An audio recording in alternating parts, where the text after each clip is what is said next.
Hello, everybody, and welcome to episode 10 of Sharp Cuts. Garrett, every week we get a little bit better. I get excited every time we record, and today's guest, wow, we're in for some good ones. He's already been a two-time guest on the Passin Dimes podcast. Excited we got him from Sharp Cuts. I don't want to raise the bar too high, but we're on pace for the best episode ever. So I'll toss it over to my guy, the brainchild of this show, the guy who thought of this idea from Yes Guy Gaming, Garrett May. Take it away. Let's get this one started. Hey everybody, thanks Josh and welcome to Sharp Cuts. Josh, your excitement is getting me hype. I'm now determined this is going to be the best episode ever, no doubt. Let's go. I got to relax a little bit. I'll rein it back in. So let's introduce our guest. Without further ado, let's get right into it. So this guy, a guy I used to go head-to-head with back in the day playing in club, played for the Forest City Volleyball Club. We went head-to-head, beat me on more than one occasion, went on to have an amazing pro career, and sets for Canada's indoor national team. It's TJ Sanders. Welcome to the program, TJ. Thank you. It's no pressure with that intro. I like how we started, get the heart rate going. That's good. Yeah, we're trying to elevate here, and we like to have people on the show who've kicked my ass on multiple occasions. It's been a bit of a theme here, sort of, but nobody's rubbed it in too bad, so appreciate if you don't remind me too much of those days. So, Josh, I mean, we got a high-quality guest on the show, just TJ, it's just us. Let's get into it. What are we getting into? I think we should start every show like it's a Western timeout and just everybody starts yelling, Let's go! Come on! Yeah, let's go! But the first topic I want to start with, it's very topical. NFL draft is coming up, and the guy who's been supposed to be the first overall pick since like the 8th grade, he came up with an interesting quote, and with two high performers with Garrett and TJ on the show, I want to get your thoughts on this, and I'll read you the quote. He says, I don't have this huge chip on my shoulder that everyone's out to get me, and I'm trying to prove everybody wrong. And I think the mistake people make is that I'm not a competitor. I think that's unhealthy to a certain extent, just to always think that you've got to prove somebody wrong, you've got to do more, you've got to be better, which to me I find is fascinating because he is a high performer, he's a great player, Trevor Lawrence, but this is like the opposite of Michael Jordan in The Last Dance, where everybody's just fired up about, like, you got to be a competitor, you got to be punching teammates in the face, you got to do everything to win, where this guy's kind of like, you know, football's not my identity, I could walk away tomorrow and be happy, where I enjoy it and I want to win, but it's not my life, where I'm interested, TJ, Garrett, what are your thoughts on this as guys who have been one of the best in the world at your sports? Do you relate to his comments, or you're kind of like, no, I don't want this guy as a teammate because he's not willing to, like, run through a wall to win?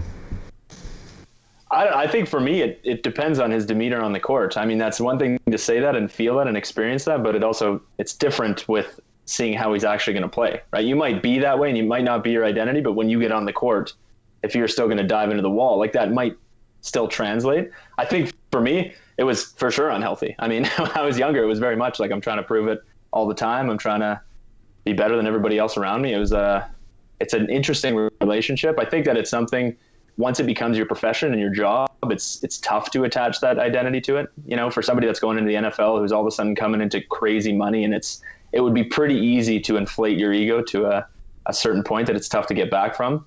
But not that I'm saying that anything's wrong with that, Garrett, so I'll pass it over to you after that. Wait, no need to pass it on. I was about to jump in and say, I think, like for me, it seems kind of weird to hear somebody say that because in my experience, and maybe you can comment on this, TJ, some of the best competitors in the world at the highest level are a little bit crazy, a little bit in your face, a little bit hostile. People winning gold medals at the Olympics, people, you know, in the semis and finals of world championships, I'm talking beach here, but indoor as well, are a little bit nuts. So when I hear a top draft pick or a top prospect, or, you know, compare this to any sport, being a little bit too much of a nice guy, nice person, it gets me a little bit worried because when I was competing on the world tour, these are like the top competitors on the planet, and they're scrapping for everything they have. So I'm kind of curious, maybe it doesn't translate to team sports as large as maybe football, but I'm not sure about you, TJ, because like I'm sure you get in the room, Team Canada, pro, whatever, there's some competitive frickin' guys there like ready to take somebody's head off. Yeah, and I also think it's, you know, not only are you trying to beat other players, I mean, even in practices, we're going nuts in practice. Sometimes that's actually when it's the most intense because there's relationships there, right? You can pull the thread a little bit deeper. But yeah, I find it interesting. I mean, it totally depends. I would love some more context from him, you know, because it's also something that maybe he's talking off court. He's got two kind of separate lives. I mean, maybe he's just a guy that's an animal on court, and then off court is a different kind of person. But I would say most high performers that I've come across off court, they live to some sort of extreme, whatever that is. Like they've got their own quite unique identity. I think it would be tough to, kind of be moderate and then become an extreme high performer. So do you think he's just putting on a bit of a face then? That was kind of a thought of mine too, is like, hey, you have to say this to the media. Like you can't seem like a total douche, full of yourself guy. I mean, I've made that mistake on more than one occasion with the media, but you're trying to be a nice guy, but really when it comes down to it, he gets in the huddle and he goes, okay guys, you do everything I effing say. Like I'm the big shot here, like figure it out. Yeah. And I think that's a bit of a slippery slope. I think if you're just kind of your PR person says, hey, you're supposed to say this, that's a fine line on how to say that. I think he probably didn't articulate it how he maybe wanted to. I mean, I assume if he's going to be an extremely high level performer, he's not going to be like, hey, I actually don't really care, right? Like it's not apathy that's going to be coming out. It's probably, oh, I don't want to attach too much of my identity to this because that might breed desperation, or urgency that doesn't translate into high performance. I would say, I mean, a lot of my biggest growth points or growth factors or whatever have come with adversity, right? You're like losing and you got to be super gritty, or you got to, you get in some beef with a teammate and that ends up transcending into a better relationship and you now have a better connection. I think one thing that's interesting with that, and sorry, what position is he, Josh? He's a quarterback, and he's been like the best quarterback in the U.S. since like the 8th grade. Like he's been the man his whole way through his career. Right. I do think, relating that back to setting a little bit, I think, and it's kind of my posture as well, is it's a little bit more, I want to be able to adapt to all the players, right? So if he's got receivers, if he wants to adapt, if he has one receiver that's a nut, okay, he's going to be a nut with that guy. If he's got one that needs him to calm down, like if I'm trying to lead a team or attackers, let's say I've got some guys that are touching 370, I want to make sure that they're in the right frame of mind. I'm talking show, really. But if you're dealing with some freaky athletes, I want to make sure that they're in the right headspace, right? And that's a part of my job. I want to be able to facilitate, not only am I physically setting them the ball, I'm trying to set them up for success in some way. So that came out a little bit cliche, but you get what I'm saying. Well, that's a good segue actually, TJ, because we got the setter, Canada's national team here, like Olympian DJ Zanders. Are you kidding me, buddy? Like, okay, so I'm curious because I wanted to get into this. Like, you're adjusting the way you behave and operate and even communicate based on all the players on your team. Where, I mean, I haven't played as high level indoor, obviously, as you're playing, but on the beach or even when I played in university, I'm not doing that as a hitter. I've got to be 100% me and take care of myself and manage my own stuff out there because ain't nobody else doing it for me type thing. Like, hey, we need to get this done. Send me the effing ball. But it's interesting to hear you say you're taking a totally different approach. I'm sure because of position, but also, I don't know, maybe do you think that's just because that's what's going to really help you as a setter, or that's just the type of guy you are? I think it's a little bit of both. I mean, I do think the position requires that, right? If I'm just hyped up and going crazy, my sets are going to be all over the place. I mean, I can't just get jacked up and set a ball harder, but if you're getting jacked up, you want to hit a hand, like off hands harder, that's going to help you. And I've had so many conversations with guys. I mean, it's a classic thing. You'll get the opposite who's got his headphones on and it's just like blaring music and he's getting his heart rate way up and he's going 10 out of 10. Yeah. That's never been my approach, right? My approach is like, okay, I need to make sure this guy's at 10 out of 10. And how am I going to do that? Is that going to be trying to get isolation a certain way, or is that going to be like, shoving him or like getting him amped up, or is there going to be maybe a younger guy who's a little bit nervous, and if I approach him the same way, that's going to come back in my face? You have to be really delicate with that as a setter. It's totally a part of the position. I'm sure it's the same as a quarterback, because it's not about you. I mean, I'm not scoring points most of the time, right? So I'm there to try and make sure everybody else is scoring points, and whatever I can do to take that advantage, I'll do. Well, that's interesting you say that, and I will say I'm equal parts disappointed and excited, and I'll tell you why. Disappointed to hear that you're not a total full of yourself ego guy, so we could have an entertaining show, you just talking yourself up. But excited because it's great that you're part of our national team, because you're going to bring that great team attitude to the setting position. The way I would operate now, and we've said it a few times on the show, is like, no, I'm being entertaining. I'm the guy. I'm yelling. I'm screaming. But I mean, I'm reassured to hear you say that. And I think there are guys that need to be like that, right? Like that's a part of a personality of a team that's required. But my move would be more to be silent and let that speak for itself. You know? So we got Josh Nickel. He's the head coach. Well, not head coach, interim head coach. Josh, I don't even know your role anymore. We've been doing 10 episodes deep. Yeah, let's dissect that. I don't even know what you're doing, buddy. But anyways, we got TJ here. He's managing personalities. TJ, what would you give to Josh as kind of a coach facilitating a group of beach guys to kind of actually manage that? Because, I mean, it's a bit new for Josh, but we're also trying to get results here, you know? Yeah, wow. Beach, you know what? I'm not sure what that would look like. That's such a completely different dynamic with just one other guy. Right, you know what I mean? Got like Josh trying to lead like 10 guys in the practice, right? Like you got, I mean, it's less than you maybe have 18 guys in the gym playing indoors, but you still got 10 guys, different teams, different positions, dealing with different stuff. But, you know, we got Josh in there trying to get the most out of all of them. Like, is that something we think, Josh, you got to be managing as a coach to like, hey, I'm treating this guy differently, or am I just running the practice and you're all part of it? Wow, yeah. I think a huge part there is going to be making sure that they understand that they have a responsibility to do that. You know, like it's up to them to be building this relationship with their partner the same way it is if I'm talking to a younger setter. It's up to them to start developing these leadership qualities, or at least the awareness of how to get the best out of your attackers. I mean, every guy is going to be different, and sometimes you might not speak the same language. Sometimes you might not, right? But if you are allowing the player to understand that that's a part of the job, right? So if Josh is coaching somebody, it's like, hey, you need to become better at relationships so that your career can go further.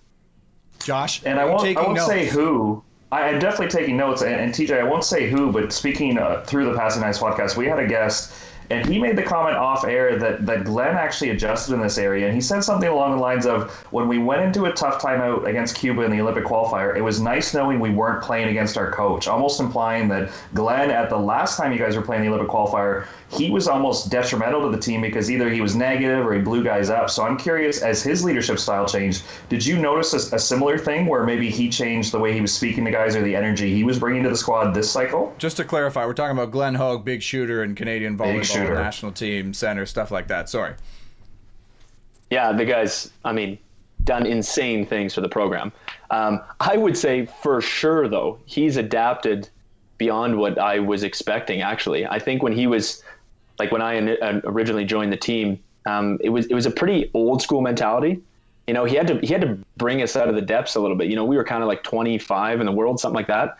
And he had to bootstrap this a little bit to get us to a level that we could be playing high level volleyball internationally consistently, and then put us in positions to win games and stuff like that. And the transition from him to Steph was unique because Glenn's a big systems guy, right? I mean, every if you ever talk to him, this is the offensive system, this is the blocking system, this is what you do, right? This is how you play, this is how you win games. And I've seen it where, I mean, even when I was playing in Arkas in Turkey, I mean, the amount of times we'd all of a sudden, okay, everybody's going to float serve, we're serving down the line to one, and now we're commit blocking in certain situations. And the fact that it worked like a ridiculous amount of times is something that I got to commend him for. But then when Steph came along, I mean, was a national team player from France. They had won European championships. He's a super creative guy. He was doing like hybrid serves before it was a thing. So he comes in and he's the opposite. He's like, oh, if you go up to block and you want to reach or you want to pull or you want to do, yeah, if it works, then it worked. And you then are now got the point. And that's the whole point of it all. Which I think was the perfect blend for where we were at. You know, we kind of had a decade of more military-esque training, and we were really diving into the system. But then we all knew it, like it was in our blood. And then we get this guy that comes in and has a totally different approach. And I think when Glenn was coming back, he was hypersensitive to the fact that when Steph came in, we made huge leaps. Like we got that bronze medal at World League. So he's like, okay, what's going on? And he had a ton of conversations with me, with a bunch of other guys about, okay, what's the dynamic like now? What's going on? And he totally adjusted that mentality. And I mean, in a lot of conversations I had with him, he was far more confident than I'd heard from him in the past. And it could be because we, got to Rio, we have the bronze medal at World League, right? Like we proved ourselves a little bit, but the fact that he was that confident, he gave more reins to us to be creative. So I would say tying that back to maybe being harsher in timeouts or a little bit more relaxed, I think in this past Olympic qualifier, he just had more confidence. I think if you're confident if you're a coach, if you're not confident in your players, that's when you kind of get desperate, right? You're starting to reach for things. Maybe that means you throw a tantrum. Maybe that means you isolate a certain guy, right? Like there's different tactics you might have. And Glenn was a pretty mindful guy. He was using a lot of those tactics intentionally. Right. And I think it was honestly pretty cool to see this sort of evolution of him as a coach. And I mean, it also proves the guy's also coached professionally for a long time. So he's constantly bouncing back and forth between different groups of guys. Yeah. So, I mean, it's not like he's, one trick pony kind of thing. I mean, I just have to commend him because I was really impressed with his kind of new approach. And I think, that Cuba game, we're down 0-2, pretty easy to start getting, panicky. Right. It's a pretty classic time where, okay, you're down 0-2. We're not even playing that bad. They're just kind of outplaying us. It's pretty easy for a coach to lose it a little bit. But yeah, he was pretty calm, cool, and collected, and we were able to use that on the court. Nice. So that's spurring on something I also wanted to talk about, because when I hear you say that, I kind of go, man, like a systems-based thing, like really technical. It's just like, it makes me uncomfortable just even hearing that, because I'm like, nah, that's my style. Like, let me get in there. Let me mix it up. Let me do what's needed in the moment, not necessarily do the same thing every time and then rely on somebody else or some other thing to give me what I need. But I think that's a little bit of the beach versus indoor mentality for sure. But it does make me think, like, when I played indoor, some of my fondest things were being like mixing up with the boys, some of the funny things with the coach in practice, like all these things, right? And if you have this kind of hard ass style of very systems based, very technical, you're studying, where are the lighter moments? Are there any kind of stories and things that things get like, is Glenn Hogan there making jokes?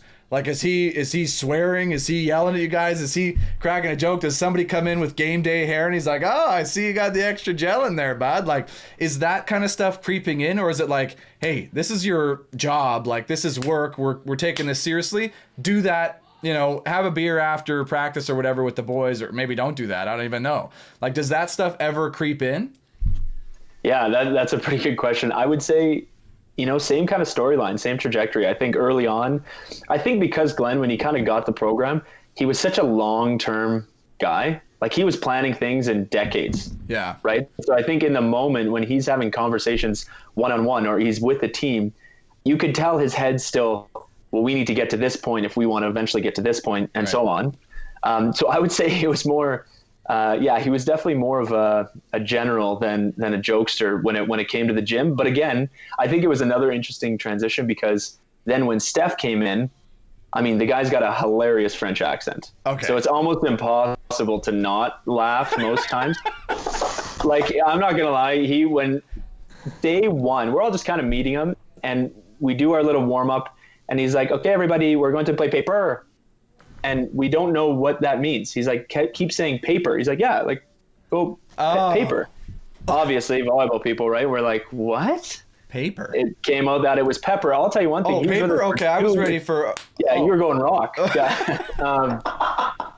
No, but I'm not going to lie. After the 2 years, he was still calling it paper. And every single time, the entire group would laugh. And I'm pretty sure all of us would then start saying it as we'd start our warm-up. So the air in the gym was a little bit lighter throughout all that. But that was also, I mean, it's reflective of his personality as well. Right. Like he would laugh at himself. Yeah. The guy speaks like 14 languages. So the fact that we're laughing at his English, it's pretty easy for him to brush it off. Yeah. But then it was cool. Yeah. When Glenn came back, he's definitely, I think, I don't know what it is. I'm with you. If it's super structured, you're going to be missing something, right? If you're so dialed in, there's going to be that nuance. I mean, the game of volleyball, there's so many micro touches that if you're too structured, I mean, you're going to be missing out on stuff. And I think it got to the point, like I mentioned earlier, that he started seeing the fact that we could be exploiting those, that nuance, right, and to our advantage, right? We were playing much better volleyball. We started to become kind of one of those top teams. So I would say now he's a little bit more, quick to laugh, quick to joke, that kind of thing. So I don't know. He's throwing around jokes. So does Glenn Hogue have jokes? Like, do these guys crack him in practice? I wouldn't go as far as say he's got jokes, but he's a little more free-spirited than he once was. Okay, so somebody goes back there. It's the big middle. He's hitting a float, hits it under the net. Doesn't touch the tape. Maybe that never happens, but I mean, or fooms it off the back wall or something. Like, is it like, oh, don't say anything? Or is it like, oh, yeah, like what's happening in the moment?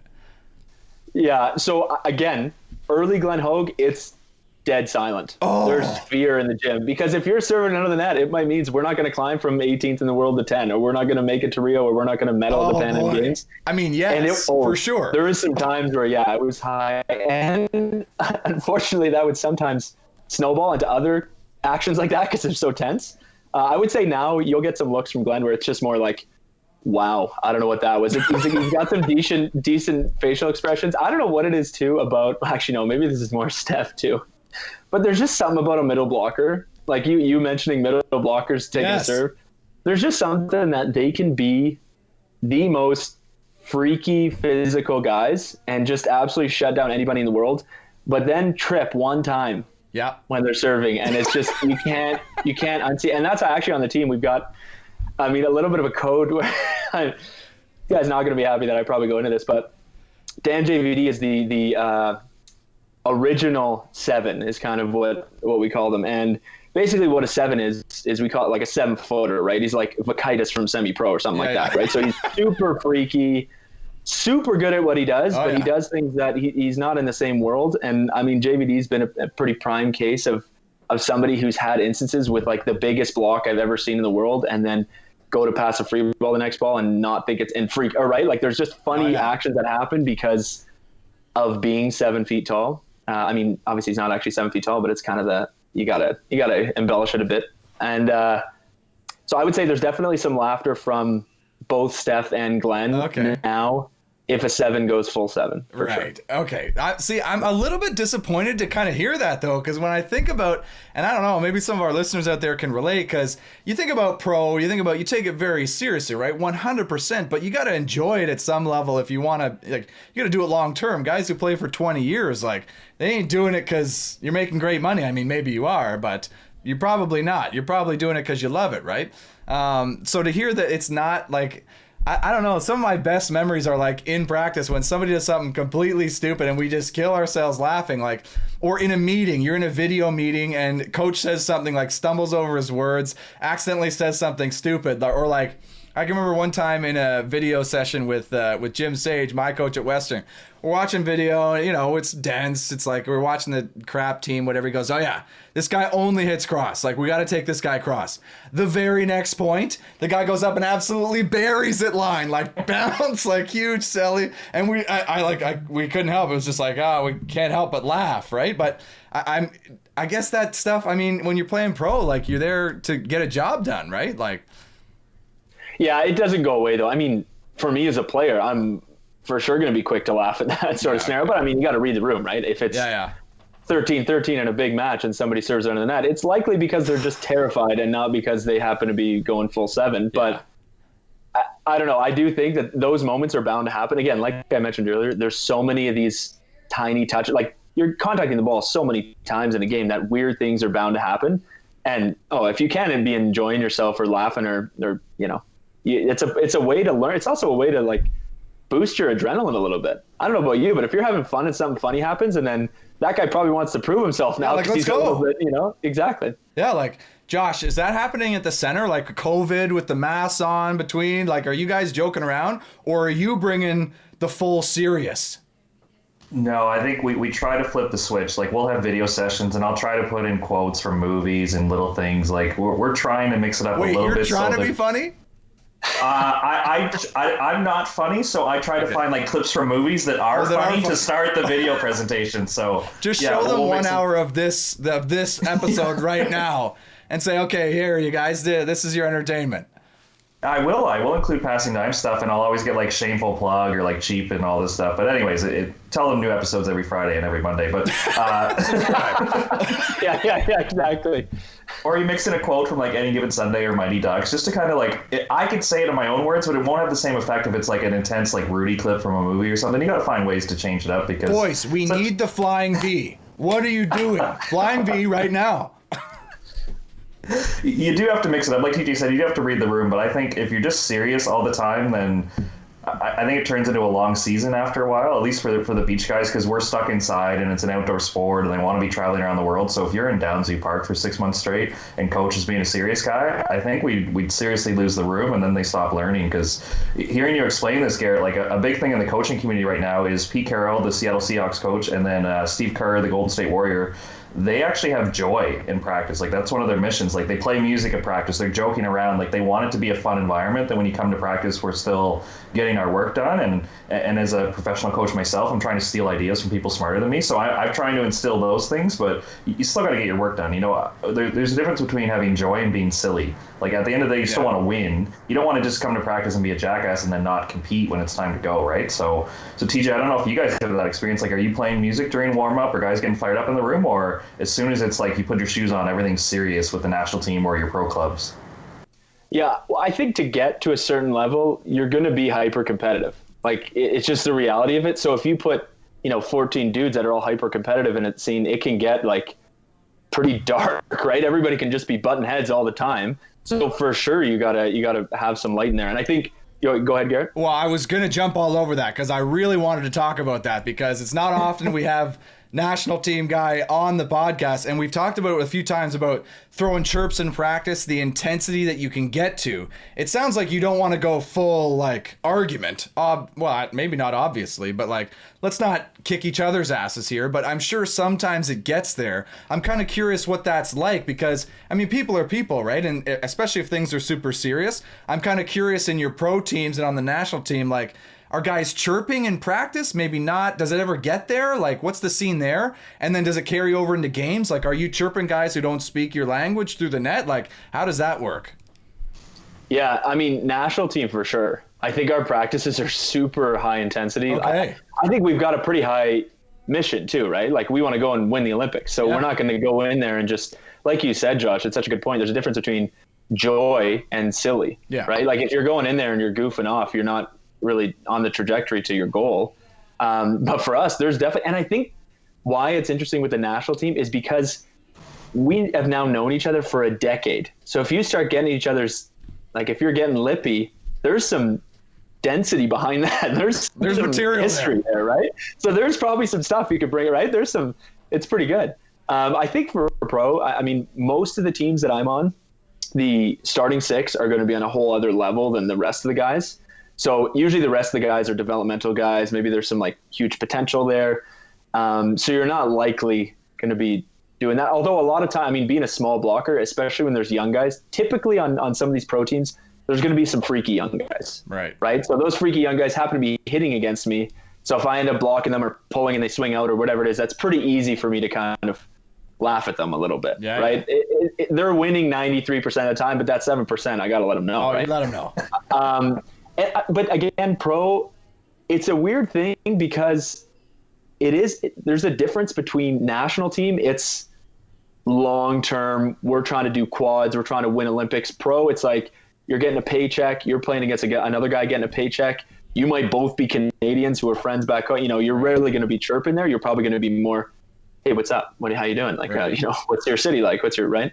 But definitely national team, things get gritty. And I think those are always our best practices. Like they get tense. They get, there's a lot of guys. I mean, classic Blair Band's a pretty classic guy. He's very skilled at poking the bear. Oh yeah. So like, is the situation like you dump it and the left side totally went with the C ball or whatever, you dump, you score on him, you turn, hey, where the hell are you going, bud? Like, you're not paying attention to me? Like, is it that kind of stuff? Or is it even like next level, like, you fucking suck, like, get your shit out of here and go?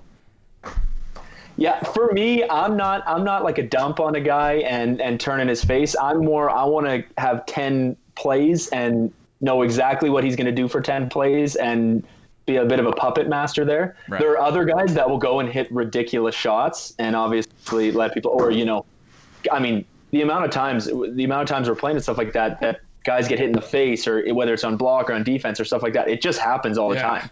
And that'll amp a guy up if he's, again, depends on where you're at in the situation. Like, there's a lot of times where we're a couple weeks out from a major competition, so we're going to have really high intensity training. If we're leaving pretty soon for something, we're not necessarily going crazy, right? You're trying to peak at the right time.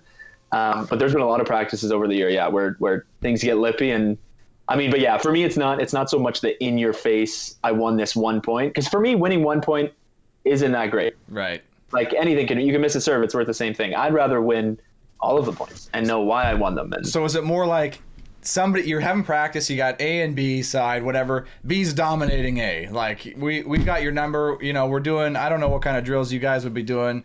Maybe we're doing 10 side outs in a row, whatever. We're getting 10. Like, you can't even stop us once. Like, what the heck are you doing? Like, pick it up. We're not getting better here, you're not getting better here type thing. I think for me it would be, let's say I've got 10 in a row. Let's say I run a 31 10 times in a row and we score 10 times in a row. That's like pretty tough on the other team. Like, come on, I'm going to do the same thing. And sometimes I'll even say that. It's like, oh, I'll keep doing it. I'm going to set him this time. You better stop him. Right. And it's a little bit of a mind game, because it's like, well, why would he do that? That doesn't make any logical sense. Right. But that's the beauty of being a setter. I like, you get to manipulate, you get to manipulate logic a little bit. Right. And that's why when I always watch middles, I'm trying to figure out what they want, why they want to do it. I'm trying to really understand who they are. Mm-hmm. So if I can understand who they are, then I can toy with that a little bit. And that's part of the fun. Oh, like your opponent, not your guy. Like the opponent. No. I might try and manipulate my own teammates in a good way. Yeah. But yeah. But you go, okay, this guy wants to slam this guy maybe, so I'm going to maybe set him up for that and just go somewhere else, or give him a chance and then take it away type thing. For sure. Oh, yeah. Yeah, man, that's got to be a lot of fun. Like, if you can get to that level, because you're playing rec or you're playing club and nobody's paying attention, nobody's that good. Like, you don't get that, right? When you get the top of the top, you can do stuff like that. I'm sure that's a blast, man. Yeah, and the cool thing is we get to also play on. So if I'm going to play a team, they've probably watched hundreds of hours on me, right? So they know what I've done. But the beauty of that is I also know what I've done. Right. So I can use that to my advantage as well, right? They're all of a sudden like, oh, it's pretty unlikely at the highest levels that there's technical issues, like, oh, he takes 2 steps back, he sets forward or whatever. But if I look, because I'll typically get statistically, distribution or what it's sort of looking like, usually that relates more to matchups and what I'm trying to do than an actual tendency. Like, if there was any left side in there and any middle, I'm going to do the same thing. That's not likely. But if I can see certain gaps, that I can use that. That's all information that I get to turn and use. And especially if I know, like, because there's a lot of middles out there that hate to be beat, right? Like, they hate to set a 51 and get scored on. And that's a pretty easy thing to play with, right? Like, then you just run a push ahead of 51, right? And then all of a sudden they can't get stopped. And then the rest of the game, they're terrified to get beat, so they're just committing all game. That's a pretty standard setup or like situation that will happen. Oh man, that's super cool. It kind of makes me think too, when we were talking about like when you get to that level, it kind of makes me think like how you get to that level, because I've had kind of limited exposure, I think, to that process. I tried out for the junior national team 1 year. I got offered a P5 spot, I think, and I turned it down to play beach. And Josh, I think we've talked about this a little bit too with the beach national team tryouts and how you actually identify people. I'm kind of curious your experiences, because obviously you go in there, you're a guy, like we all think we're good when we step in that room, but there's just a few things I want to get your thoughts on, because we were in that same room together, I think, that year. I think maybe you were injured, I can't remember, with the year I tried out. Were you there? Did you freeze, or are you?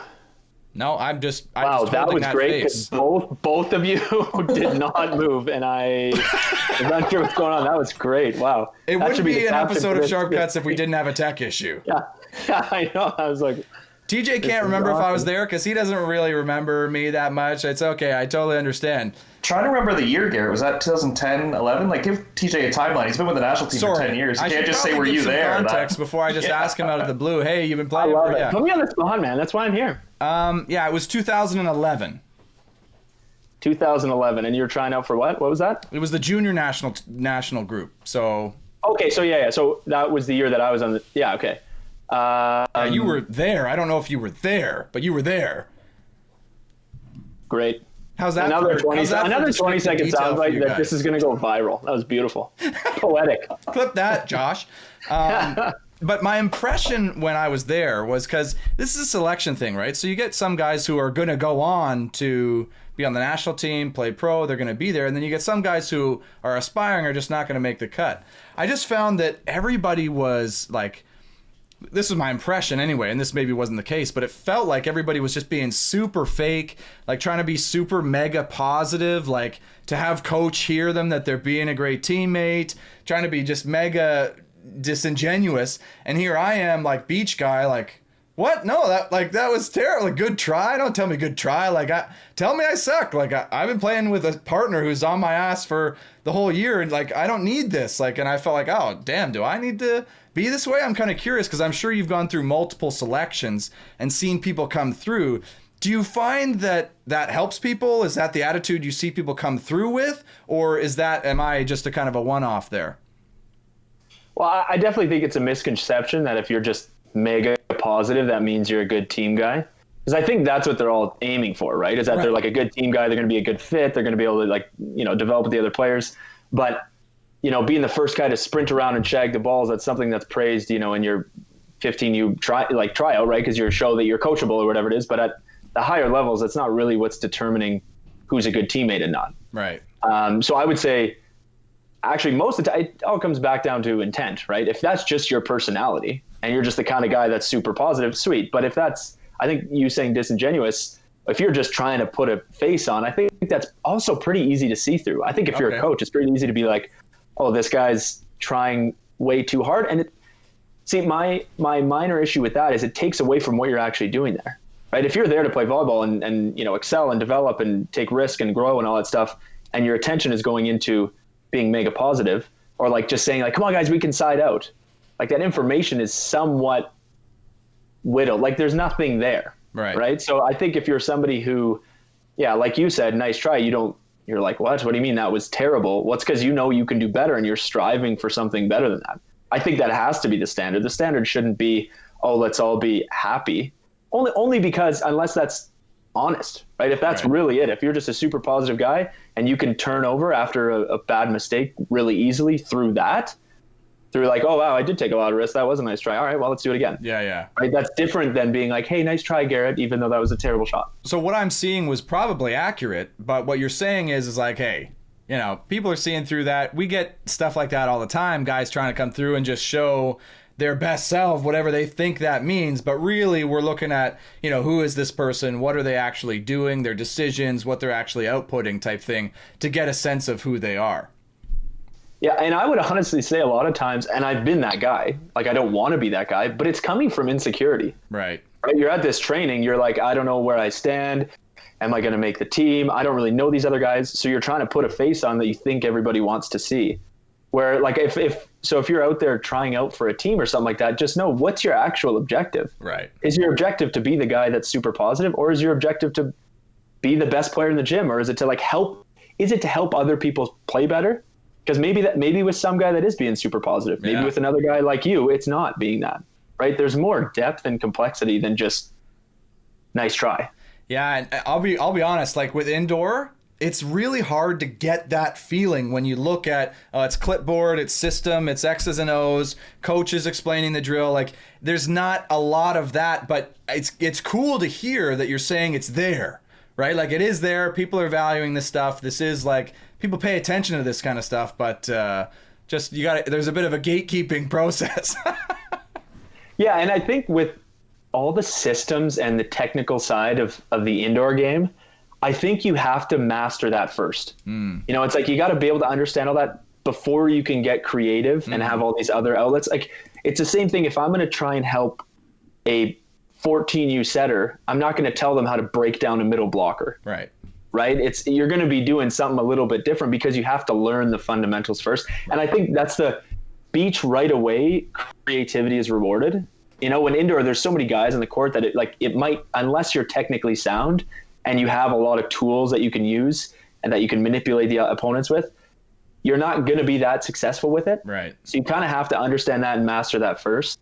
And I think that goes for all positions. I think that's the kind of thing where if you're a libero, if you're a left side, if you're a setter, you got to understand your position and your role to a certain degree before you kind of step into there. As opposed, like for my very minor experience with beach, being creative was like the game changer. Being like having that whatever X factor cliche comment that is, but whatever that difference maker is. I was a tiny guy who couldn't jump, so okay, I'm obviously not going to be successful doing the normal thing. So what can I do to potentially win points? And that's such great advice for I don't know if we have any aspiring players out there, but like in indoor, you got to know your job. Like, it sounds pretty clear. Like, you have to have a fundamental level of where you should be at any time and what your position is responsible for. And then that's where kind of the art and creativity comes in when you can build on that. It kind of makes me think how funny the differences are between the beach selection tryouts and the indoor selection tryouts. Because there was 1 year in 2011 where I did both. I went to the indoor selection tryout. Everybody's being super positive. We're shagging balls. We got the ball server. You're doing all this stuff. And then I go to the beach tryout 4 months later or whatever. And it's like silent. Nobody's saying anything. Everyone's like kind of rude to each other. Like, nobody really wants to be there. Like, it was such a stark contrast. I think maybe, and this is something I've heard people say a lot, is like, we got to learn, like, both have to learn from each other and kind of bring some of those things in, Josh. So I don't know. I think maybe that's something we can work to maybe be a conduit between the two. I don't know. What do you think there? I think the beach thing of teams within teams, like, you can afford to be a little bit gritty or a little bit surly because, like, Garrett, if you win, that means I didn't win, right? Like, because we're in the same tournament and I'm playing against you, where, TJ, to your point, we have a clear goal and we're all pulling in the same direction, and there's, like, a quad plan where even if, like, there was a time, Garrett, when we had less cards on the beach. Like, I've heard stories of Canadians cheering against other Canadians on the World Tour, and that to me seems so foreign. But to the premise of, like, if you get carded, Garrett, that means that there's only probably 4 or 5 more spots, and that means I'm out of a job next year. So even though you're my guy and I'll go have dinner with you tonight, I'm not rooting for you to win this qualifier. And I think it's such a toxic environment, but that's what the sport needed at that time because of the limited spots. Well, and nobody's asking me to go to dinner after the tournament anyway. So, I mean, maybe that's a little close to home, Josh. It kind of hurts. Careful where you're going with that. So cool, man. Like, that's super cool to hear your perspective, TJ. I mean, I feel like I've known you for years, but we haven't actually, like, gotten into it and chatted. I mean, it's amazing. That's, like, I don't know many of the indoor guys, and I feel like I'd love to. Like, that would be amazing, right? But I don't know. I just don't.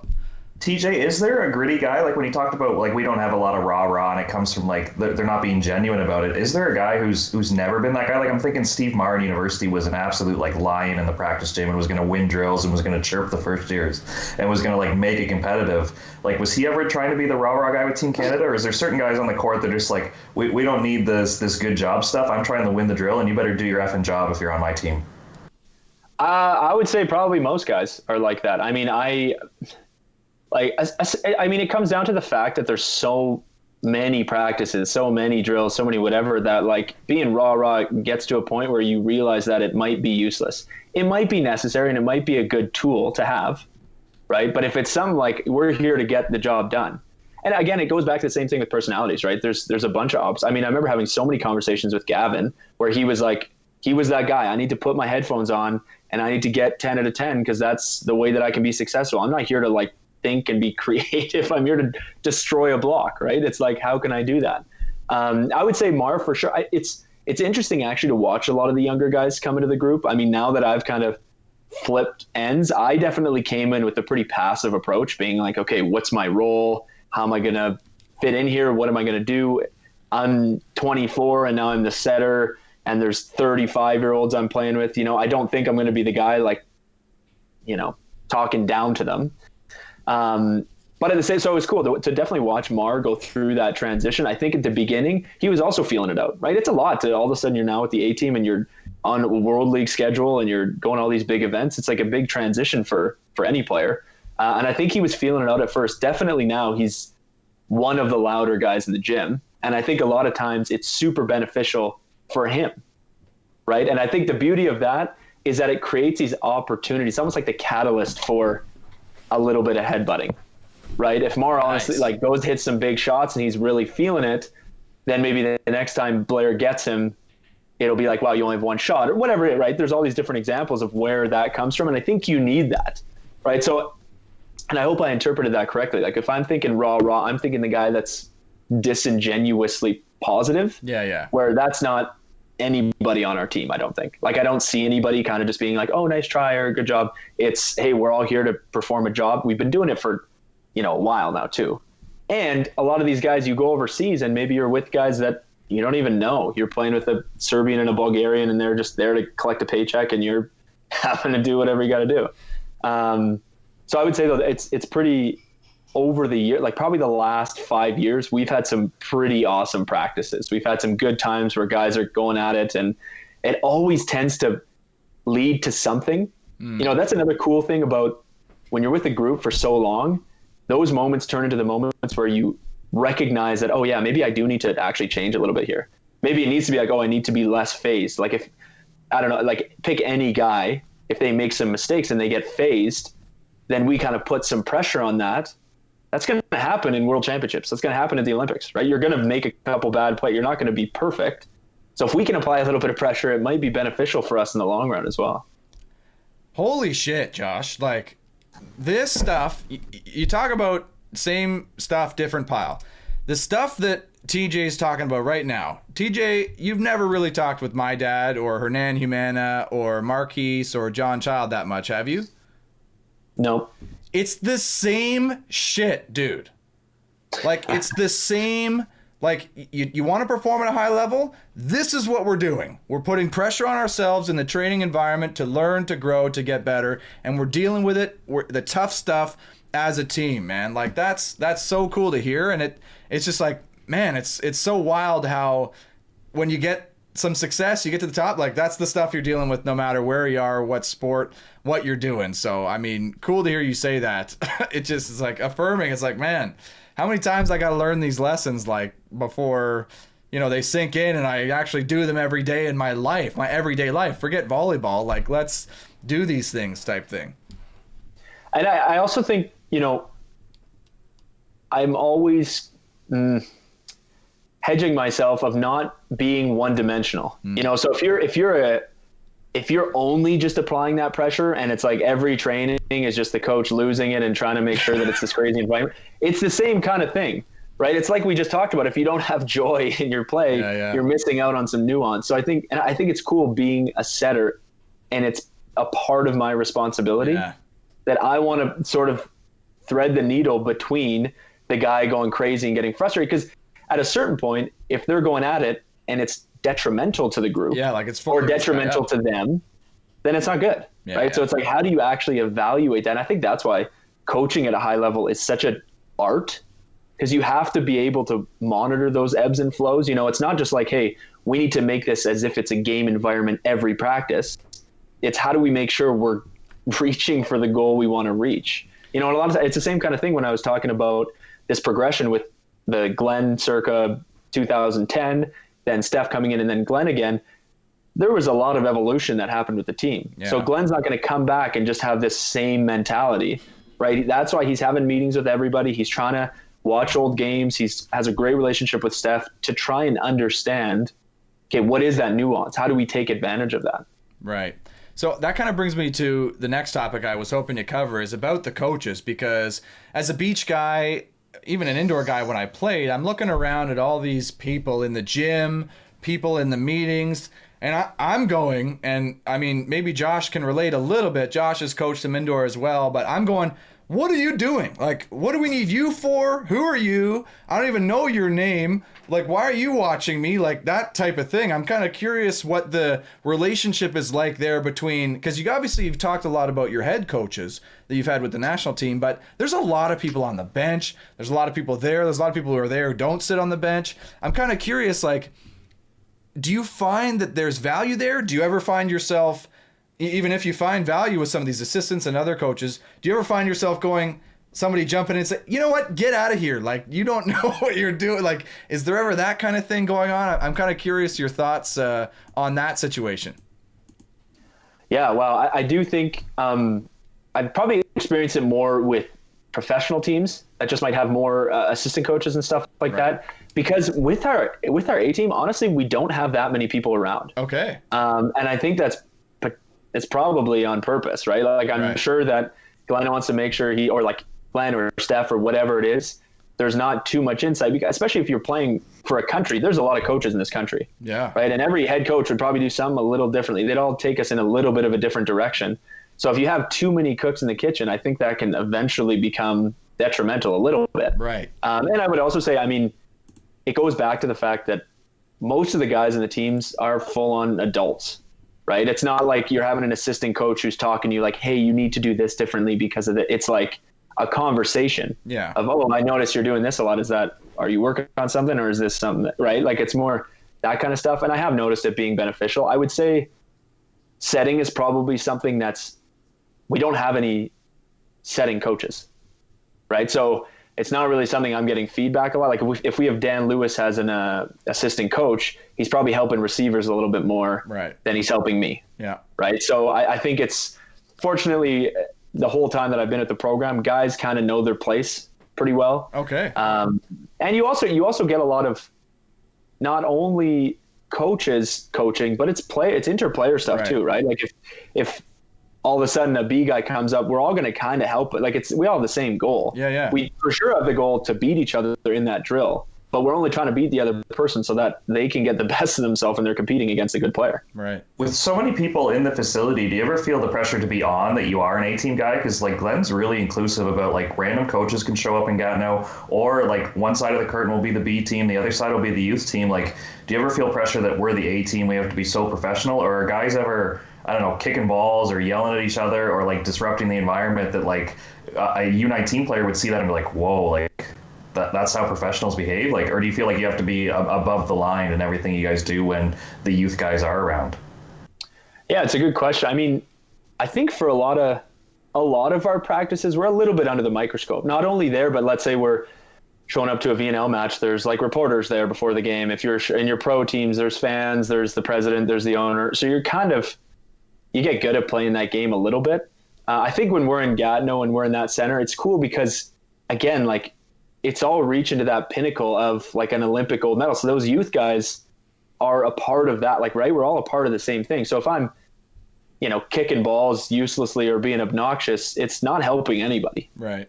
Right. And I think if you were that person, you'd be quick to get called out because, hey, there's something bigger than you right now. You're being a little bit selfish if that's the sort of mentality.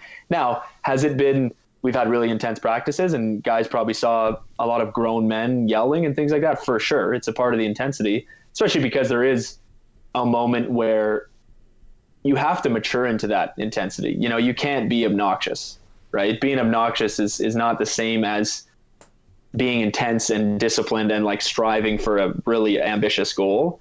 I know in the past that we've definitely had like rules, like if you kick a ball, you got to do certain punishments, or we do that. Even at our level, there's still things like that. And sometimes you still kick the ball and you do the punishment. That's just kind of the way it is. I don't think I don't feel pressure to live up to something. I definitely want to make sure that what I value, what I think will bring the team to a certain level is, represented in kind of what I'm bringing, and they're able to see that. Right. But it is, like I mentioned, not to be super vain, but a lot of people are watching us most of the time, right? If I'm at my pro club or I'm with the A team and we're traveling or whatever, people are watching you, and you're kind of aware of that. But I mean, after a certain time, it just becomes a reality. You just have to make sure that your actions actually align with your values. And then if they do, then whatever, you can defend those actions. Okay. So take us forward, TJ. We're inching closer. It's a weird year. It's a weird quad. It's actually turned into a bit of a I don't know, 5-year thing. We're inching closer. Like, are we headed to the Olympics? Are we looking for gold? Where are we at? Just give the listeners a little bit of background on where we're at, what we're looking for. Yeah, well, so much unknown, right? And the crazy thing is it's so much unknown for every country. I mean, there's been very limited international volleyball over the past, like during the pandemic, right? There's obviously pro seasons and stuff like that, but that's not really helping team chemistry with international teams. So the fact that we'll be going into a summer that has the Olympics in it with such limited, not only playing together, but also scouting. I mean, there's going to be a huge panic once Nation Leagues gets going to make sure we get all that video and we understand everything from every team. Because in 2 years, there's going to be some random young freaks out there that we need to now know. So it'll be interesting, but it is set up for that. Nations League, we're there for like 30 days. There's going to be a ton of games. Whoa. So there's going to be a lot of volleyball played, and there's going to be a lot of scouting coming out of that. There's going to be a lot of opportunities to experiment with different lineups and runs and offenses and stuff like that. But the Olympics, I mean, we are definitely setting our sights high. I think pretty classic going into any tournament, right? It's like, let's get into that quarterfinal game, and then let's just make sure we're in a good spot to beat any team in the world. Because I think we're now at the point where we have the confidence that we can beat any team in the world. There are obviously some extremely good teams out there that can also say that. But, even last Olympics, I don't think we would have said that. Right. We would have wanted to say that, but it wouldn't have been very honest, right? I think now, with the amount of weapons we have, with the amount of experience, with the fact that we've done the Olympics before, it's not as much of a big deal as it was last time. I mean, it's still at the same level, but it's not new, right? There's no unexpected turns kind of thing. So it'll be really interesting to see how Nations League goes, not only for us, but for all the teams. And then, we'll be going to the Olympics trying to, win every game we play. So is the idea then, because that's interesting to hear, because is the idea you want to set yourself up, hey, we got to win these games, we got to get ourselves into a quarterfinal, playing well, and then we're going to ride the wave as far as we can? Yeah, I mean, there's so much that can happen in that pool play, and there's so much that can happen in that quarterfinal. So, I mean, it's really going to be the coaching staff navigating that in whatever that looks like, because if we've got a certain, I mean, I don't really think there's matchups we would want in that quarterfinal. Like, I don't think we'll be going there. It'll be, we want to win as many games as we can, but some of our guys are older, so maybe they can't play every single game in the pool play. Maybe, because even if you look at the last Olympics, I think our quarterfinal, we were a little bit gassed, or we were a little bit injured. We weren't really at full form. We kind of got in the fight of the pool play and then made it out with a great showing. And then we kind of suffered in that quarterfinal because of it. So I think there's just so many things at play throughout that. That being said, and I'm sure you've experienced this too, and actually both of you, right? Like, we're not going to go in being like, oh, we want this quarterfinal matchup and then we'll win this and then we'll play this, right? It's, hey, we're going to play a team. And almost every team there is going to be extremely difficult to beat. And then all of a sudden getting a quarterfinal, it's like, we're going to just try and be executing as good as we can and adjusting accordingly. We're going to be looking at, okay, where are our offensive strengths, where are other teams' weaknesses, how do we exploit that? And it's just going to be that natural chess game that happens in almost every tournament, right? Yeah, and that's such a holistic view. Like, I feel like that's sometimes the thing we miss, especially in beach, is looking at and especially in beach when you play a full World Tour season. Like, you guys play a World League, Nations League, Olympics. You're playing the one tournament, the Olympics. So that's your thing. And we play that, but every other week type thing, right? And okay, get yourself into a second round match. Set yourself up, win the pool, to ride the wave to victories. Because next week, 2 weeks later, you got to do it again. I mean, at the Olympics, it could be a little bit different, but it's still got to be the same mentality. You're not going to win every tournament, but you want to be playing the best that you can whenever you can, right? In this case, that's every game after you get out of the pool, right? Yeah, exactly. And I mean, so the decisions that will be made during Nations League will be different than the decisions that will be made at the Olympics, right? It's going to be more experimentation and stuff like that with Nations League. Once we get into that pool play, it's going to be go time, right? This is why we play. This is why, this is proving that we're all professionals and we know what we're going to do. Gosh, man, it's so going to be fun. Yeah, and honestly, it's going to be great because Japan's going to be nuts. I mean, if they actually end up allowing fans in there, it's some of the craziest volleyball. Like, these fans are insane. They love the game. Oh my gosh, they love it there. Yeah, so it's going to be great. And I mean, you definitely are trying to win everything you can.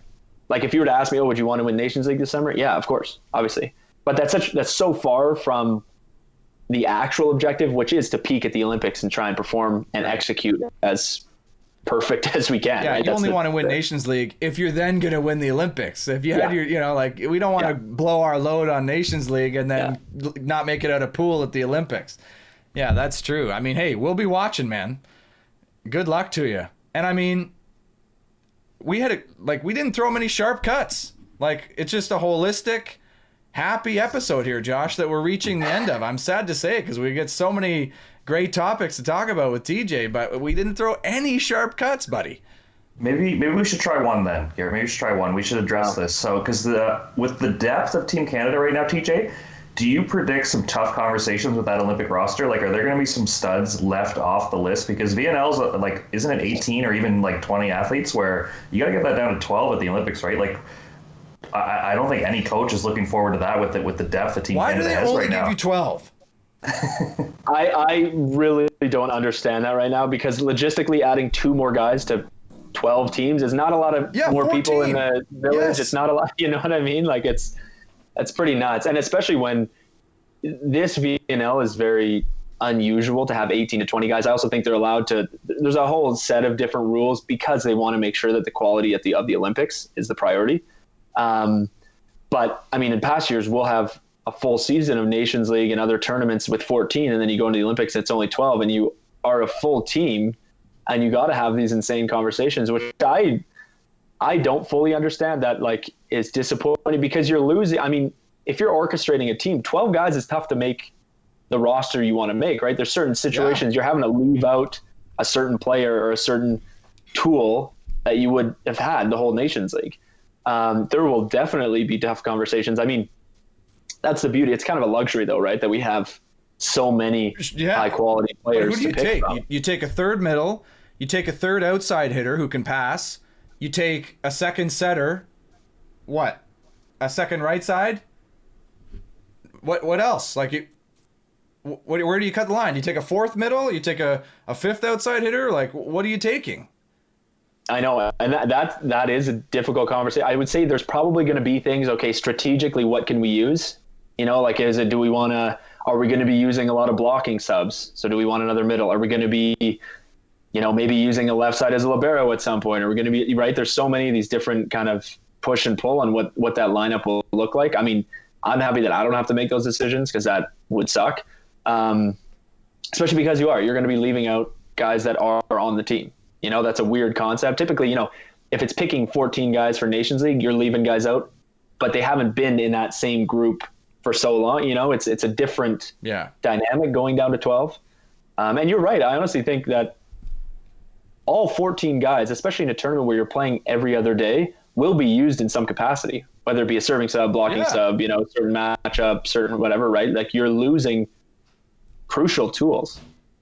Well, yeah, like you got to have 3 middles. You got to have an extra outside or 2. Do you have a double sub option? Like, if you get the blocking sub with your third middle, but are you resting a guy? Like, you got your second setter. Like, do you have another passing sub? Who's your serving sub? Like, who is it? Like, that would be so tough for me. I can't even think of what I would take there. Like, I mean, hopefully you're not on that list, TJ. You're going, right? Or do you even know yet?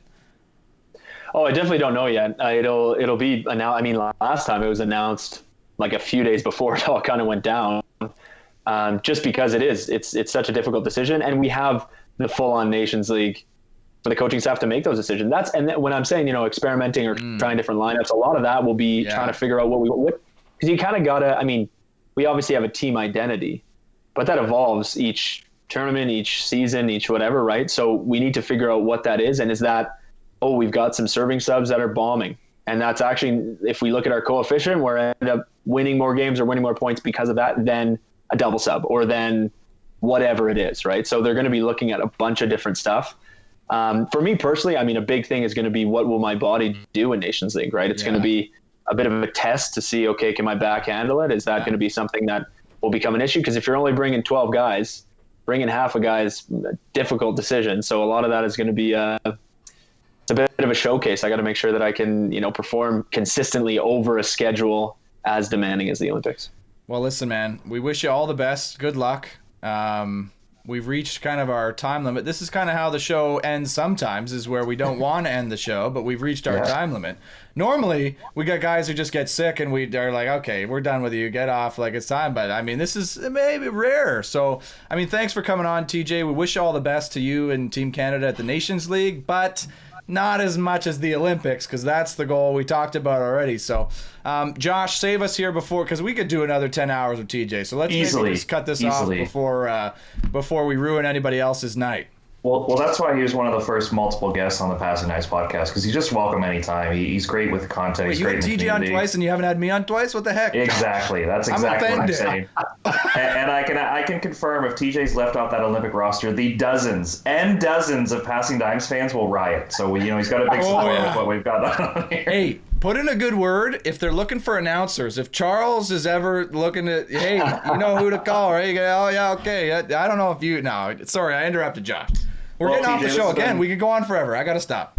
This has been awesome. I know whoever started listening to this episode is still with us now. How could you turn this one off? So, TJ, thanks so much for joining us. This is going to come out on Monday. It's going to be on Yes Guy Gaming if you want to watch it on YouTube. If you're more of an audio fan and you want to do this while you're in the car, you're going grocery shopping, you can find it on all the podcast platforms with Passin Dimes. This is a good one. I know we hyped it up from the start, but man, it feels good to deliver on this one, Garrett. This is a great episode.